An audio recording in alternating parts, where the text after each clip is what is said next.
যান, আমি তাহলে অফিসে গেলাম। আচ্ছা ঠিক আছে, যাও কিন্তু সাবধানে যেও।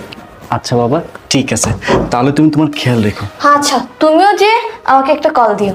আচ্ছা ঠিক আছে, আচ্ছা গেলাম। হ্যাঁ, আচ্ছা।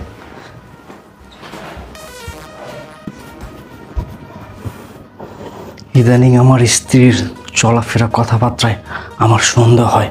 আমার ধারণা ওর কোনো ছেলের সাথে অবৈধ সম্পর্ক আছে, আর সেটা ধরার জন্যই সুপাই আমি পেয়ে রেখেছি। আজকে আমি অফিসে যাব না, বাসার নিচে থাকবো।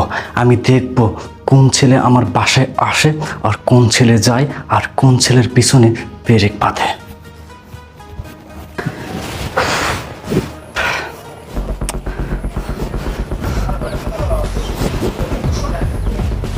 কি ব্যাপার, আমার বাসাতে কেউ তো ঢুকলো না আর কেউ বের হলো না।